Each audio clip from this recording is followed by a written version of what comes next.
నమస్తే, నేను మీ ఎస్ఎస్వి భాస్కర్రావు. మీరు చూస్తున్నది ది ఫెడరల్ ఆంధ్రప్రదేశ్. రాష్ట్రంలో రోజు రోజుకు రాజకీయ వాతావరణం వేడెక్కుతోంది. ఒకవైపు ముఖ్యమంత్రి నారా చంద్రబాబు సచివాలయం నుంచి పవర్ఫుల్ నిర్ణయాలు తీసుకుంటున్నారు. జిల్లాల పర్యటనతో అధికారులను హడలెత్తించడమే కాదు, అభివృద్ధి సంక్షేమ కార్యక్రమాలను అమలు చేయడానికి, పరిశ్రమలకు శంకుస్థాపనలు చేయడానికి, అదే సందర్భంలో పెట్టుబడులు ఆకర్షించే కార్యక్రమంలో బిజీగా ఉన్నారు. దీనికి తగ్గట్టుగానే ఆయన కొడుకు మంత్రి నారా లోకేష్ కూడా సచివాలయం నుంచి సమీక్షలు నిర్వహించడం, జిల్లా పర్యటనలకు వచ్చి పార్టీని గాడిలో పెట్టే కార్యక్రమాలు నిర్వహిస్తూ, అదే సందర్భంలో విదేశాలకు వెళ్ళి పెట్టుబడిదారులను ఆకర్షించడానికి కూడా ప్రత్యేక కార్యాచరణ అమలు చేస్తున్నారు.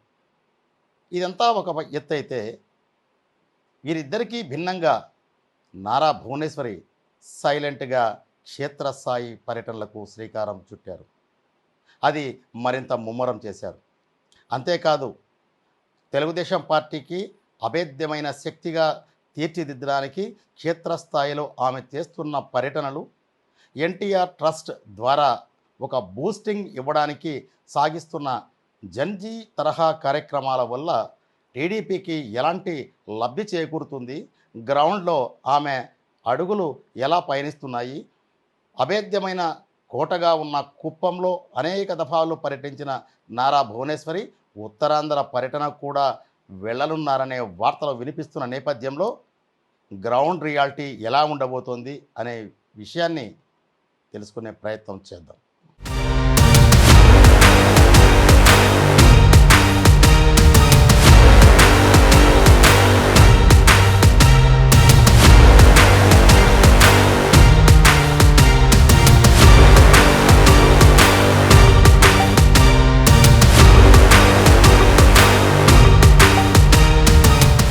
టీడీపీకి క్షేత్రస్థాయిలో అభేద్యమైన కోట నిర్మించేందుకు మరో శక్తాలయంగా మారిన నారా భువనేశ్వరి నిశ్శబ్దంగా అడుగులు వేస్తున్నారు. ఆమె అనుసరిస్తున్న త్రిముఖ వ్యూహం టీడీపీ చేతిలో పాశుపతాస్త్రం అవుతుందా?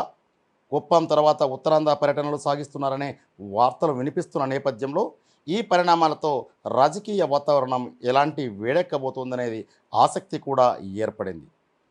ఇదిలా ఉంటే, మెగా డిఎస్సిలో జరిగిన అక్రమాలపై సిబిఐ విచారణకు వైసీపీ డిమాండ్ చేస్తోంది. స్థానిక సంస్థల ఎన్నికలు సమీపించే వేళ వైసీపీ నుంచి అధికార టీడీపీ కూటమికి అనేక సవాళ్లు ఎదురవుతున్నాయి. స్థానిక సమస్యలపై వీధి పోరాటాలకు దిగుతున్న వైసీపీ నుంచి పోరుబాట పట్టి తెలుగుదేశం పార్టీ, ప్రధానంగా టీడీపీ కూటమిని ఇరకాటంలో పెట్టే ప్రయత్నాలు ముమ్మరంగా సాగిస్తున్న వేళ నారా భువనేశ్వరి గ్రౌండ్ రిపోర్ట్ ఎలా ఉండబోతోంది, ఆమె సాగిస్తున్న కార్యక్రమాలు అంటే సామాజిక కార్యక్రమాలు ఎలాంటి బూస్టర్ ఇస్తాయి అనేది కూడా ఆసక్తికరంగా మారింది. కాగా టీడీపీ చీఫ్ ముఖ్యమంత్రి నారా చంద్రబాబు జిల్లా పర్యటనలు, పరిశ్రమలకు శంకుస్థాపనలతో బిజీ అయ్యారు. ఇదే సమయంలో పార్టీ శ్రేణులను గాడిన పెట్టడంలో కాకుండా విద్యార్థులతో భేటీలు, పార్టీ నేతలతో సమీక్షలతో నారా లోకేష్ తన శక్తి యుక్తులను ప్రదర్శిస్తున్నారు. ఈ పరిస్థితుల్లో 2 ఏళ్ల కిందట నిజం గెలవాలి అని జనంలోకి వచ్చిన నారా భువనేశ్వరి కంచు కోట దాటి వ్యాపార సామ్రాజ్య బాధ్యతలను కోడలు బ్రాహ్మణికి అప్పగించారు. హెరిటేజ్ డైరెక్టర్ పాత్ర నుంచి పూర్తిగా ప్రజాక్షేత్రంలోకి దిగిన భువనేశ్వరి వ్యూహం ఏంటి? కుప్పం నుంచి మొదలై ఉత్తరాంధ్ర వరకు సాగనున్న ఆమె పర్యటనల వెనుక ఉన్న అసలు మాస్టర్ ప్లాన్ ఏంటి? జన్జీ తరహాలోనే ఎప్పుడో అడుగులు వేసిన భువనేశ్వరి యువతనే లక్ష్యంగా చేసుకొని విద్యార్థులను మమేకం అవుతూ ఆమె వేస్తున్న స్కెచ్ ఏపీ రాజకీయాన్ని ఎలా మార్చబోతోంది? ఈ ప్రత్యేక కథనంలో లోతుగా డీకోడ్ చేద్దాం. మొదట, ఇన్ని సంవత్సరాల కాలంలో ముఖ్యమంత్రి నారా చంద్రబాబు భార్య నారా భువనేశ్వరి రాజకీయాల్లోకి, ప్రధానంగా క్షేత్రంలోకి వచ్చిన దాఖలాలు లేవు. కానీ 2024 ఎన్నికలకు ముందు, అంటే ఏడాదికి ముందుగానే స్కిల్ డెవలప్మెంట్ కేసులో ముఖ్యమంత్రి నారా చంద్రబాబును అరెస్ట్ చేసి రాజమండ్రి జైలుకు తరలించిన తర్వాత నిజం గెలవాలి అనే నినాదాన్ని అందుకున్న నారా భువనేశ్వరి జనంలోకి వచ్చారు.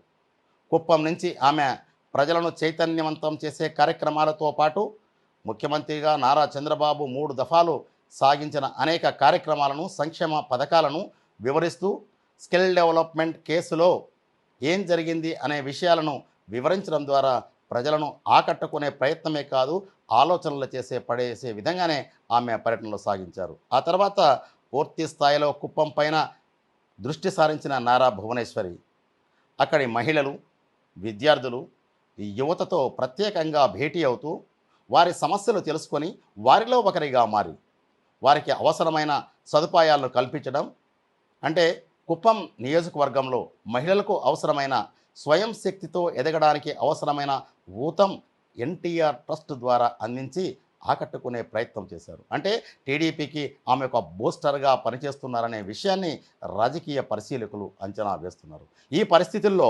2024 సార్వత్రిక ఎన్నికలకు ముందు తీవ్ర రాజకీయ పరిణామాల మధ్య చంద్రబాబు నాయుడు అరెస్ట్ జరిగినప్పుడు నారా కుటుంబానికి అత్యంత పరీక్షా సమయం ఎదురైంది. ఆ కష్టకాలంలో నిజం గెలవాలి నినాదంతో రోడ్డెక్కిన నారా భువనేశ్వరి కేవలం సెంటిమెంట్ను మాత్రమే కాదు, ప్రతిపక్షాల దాడిని తట్టుకునే మానసిక స్థైర్యాన్ని పార్టీ శ్రేణులకు నూరిపోశారు. ఎన్నికల ఫలితాల తర్వాత చంద్రబాబు ప్రభుత్వం ఏర్పాటయ్యాక ఆమె మళ్లీ వ్యాపారాలకే పరిమితం అవుతారని భావించిన రాజకీయ విశ్లేషకులకు భువనేశ్వరి షాక్ ఇచ్చారు. తన హెరిటేజ్ బిజినెస్ బాధ్యతలు కోడలు నారా బ్రాహ్మణికి పూర్తి స్థాయిలో అప్పగించడమే ఒక పెద్ద రాజకీయ సంకేతం. తన సమయాన్ని, శక్తిని పూర్తిగా ప్రజల కోసం, పార్టీ గ్రౌండ్ లెవెల్ బలోపేతం కోసమే కేటాయించాలని ఆమె స్పష్టమైన నిర్ణయానికి వచ్చినట్లు ఆమె సాగిస్తున్న పర్యటనలు కావచ్చు, జనంతో కలుస్తున్న తీరు, యువతతో భేటీ అవుతున్న విధానం అనేక రాజకీయ సంకేతాలనే ఇస్తున్నట్లు పరిశీలకులు అంచనా వేస్తున్నారు. కుప్పం కోటపై బలమైన దృష్టి సారించిన నారా భువనేశ్వరి ఆ నియోజకవర్గంలో అక్కడి ప్రజలతో భేటీ అయిన సందర్భంలో ఎలాంటి కార్యక్రమాలు నిర్వహించారు, కుప్పం కంచుకోటను మరింత పటిష్టం చేసుకునే దిశగానే ఎందుకు ప్రయత్నం చేశారని ఒకసారి విశ్లేషిస్తే, మొదటి నుంచి కాంగ్రెస్ పార్టీకి అక్కడ బలమైన క్యాడర్ ఉంది. అదే సందర్భంలో రాష్ట్ర వ్యాప్తంగా కాంగ్రెస్ పార్టీకి వైఎస్ విధేయులుగానే భక్తులుగానే పనిచేశారు.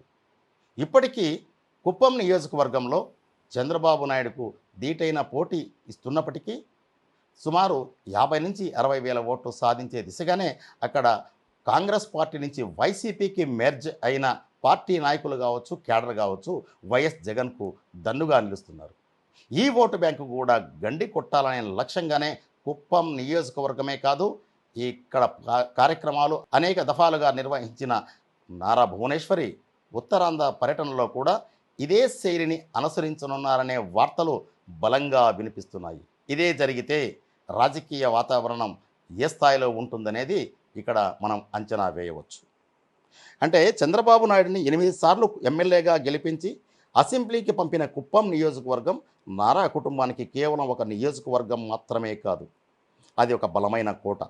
కష్టకాలంలో మా కుటుంబానికి అండగా నిలిచిన కుప్పం ప్రజల రుణం జీవితంలో తీర్చుకోలేను అని భువనేశ్వరి చెప్పడం అనేది ఆమె మాటల్లో ఒక ఆత్మీయత కనిపించిందని చెబుతుంటారు. టీడీపీ శ్రేణులు కూడా అదే భావిస్తున్నాయి. అందుకే తన పర్యటన 2వ విడతను కూడా కుప్పం గడ్డ నుంచే ప్రారంభించారు. స్థానిక మహిళలను నేరుగా కలవడం, వారి ఇంటి కష్టాలను అడిగి తెలుసుకోవడం ద్వారా కేవలం రాజకీయ నాయకురాలిగా కాకుండా ఇంటి మనిషిగా మారి వారి మనసుల్లో చెరగిన ముద్ర వేస్తున్నారు. భర్త విజయం కోసం వెన్నుదన్నుగా నిలిచిన ఆమె ఇప్పుడు నియోజకవర్గ క్షేత్రస్థాయి బాధ్యతలను తన భుజస్కంధాలపై వేసుకోవడం పార్టీకి కొండంత అండగా మారిందనేది టీడీపీ శ్రేణులే కాదు, రాజకీయ పరిశీలకులు కూడా జరుగుతున్న పరిణామాలపై సున్నితంగా గమనించి విశ్లేషిస్తున్నారు. ఇదిలా ఉంటే జన్ జీ ఉద్యమం అనేది దేశంలోనే కాదు ప్రపంచ దేశాలలో కూడా భారతదేశంలోని విద్యార్థి, నిరుద్యోగ యువత సాగించిన పోరాటం ఒక సంచలనంగా మారింది.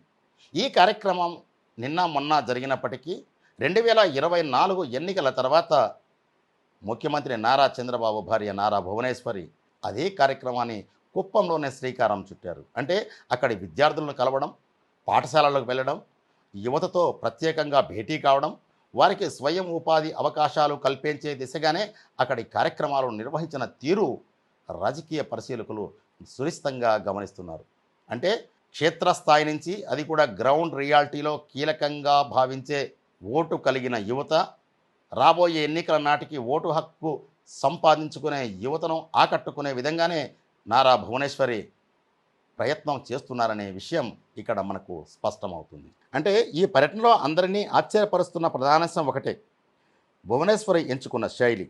మైకులు పట్టుకొని విమర్శలు చేసే సాంప్రదాయ రాజకీయాలకు స్వస్తి పలికి నేరుగా కాలేజీ క్యాంపస్లోకి అడుగుపెడుతున్నారు.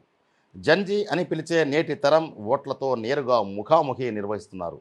ఢిల్లీ నుంచి గల్లీ దాకా యువత ఆలోచన ధోరణి రాజకీయాలను ఎలా ప్రభావితం చేస్తుందో గ్రహించిన భువనేశ్వరి పక్కా వ్యూహంతో యువతతో మమేకమవుతున్నారు.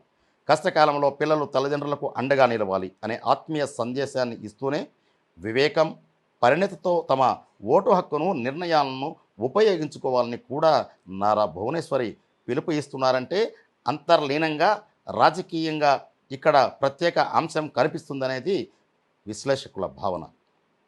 రాజకీయ ఆలోచనలను యువత మనసులో నాటడానికి ఆమె అనుసరిస్తున్న ఈ ట్రెండీ స్టైల్ పొలిటికల్ సర్కిల్స్లో హాట్ టాపిక్గా మారిందనేది ఇక్కడ చెప్పక తప్పదు. భువనేశ్వరి పట్టుకున్న సైలెంట్ వెపన్ ఏంటి? ఆ వెపన్ ఎలా ఉపయోగిస్తున్నారు? రాజకీయ అంశాలను ప్రస్తావించకుండా యువతను, మహిళలను, విద్యార్థులను ఆకట్టుకునేందుకు చేస్తున్న ప్రయత్నాలు ఎలా ఉన్నాయంటే, రాజకీయ నాయకులు కేవలం ఎన్నికల వేళ మాత్రమే కనిపిస్తారనే విమర్శలకు భువనేశ్వరి తన సేవా దృక్పథంతో సమాధానం చెబుతున్నారు. ఎన్టీఆర్ ట్రస్ట్ మేనేజింగ్ ట్రస్టీగా ఆమె అందిస్తున్న సేవలు గ్రామీణ ప్రాంతాల్లో టీడీపీకి తిరుగులేని పునాదిగా మారబోతున్నాయనే అంచనా వేస్తున్నారు. ఎన్టీఆర్ ట్రస్ట్ ద్వారా చేస్తున్న సామాజిక సేవా కార్యక్రమాలు సైలెంట్ కిల్లర్ కాబోతున్నాయా అనేది కూడా చర్చకు తెరతీసింది. అంటే ఇక్కడ నారా భువనేశ్వరి అనుసరిస్తున్న విధానం కానీ, అమలు చేస్తున్న కార్యక్రమాలు కానీ, ఆమె యువత మహిళలతో భేటీ అవుతున్న తీరు టీడీపీకి ఎలాంటి బూస్టింగ్ ఇస్తుంది, ట్రెండ్ సెట్టింగ్గా మారుతుంది, ఇది ఒక గేమ్ చేంజర్గా ఎలా మారబోతుందనే అంశాలపైనే ప్రత్యేకంగా ఇప్పుడు చర్చ జరుగుతోంది.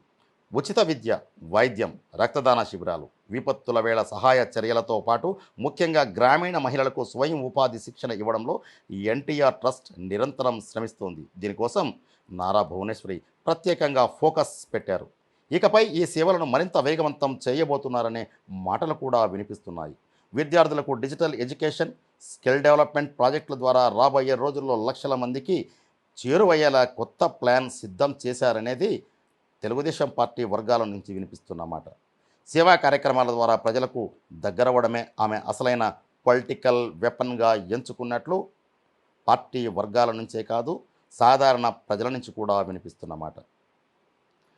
కుప్పంలో ఇప్పటి వరకు అనేక దఫాలు పర్యటించిన నారా భువనేశ్వరి తాజాగా 3 రోజుల నుంచి ఆమె కుప్పం నియోజకవర్గంలోనే మళ్ళీ పర్యటిస్తూ అక్కడి జనంతో మమేకమవుతున్నారు.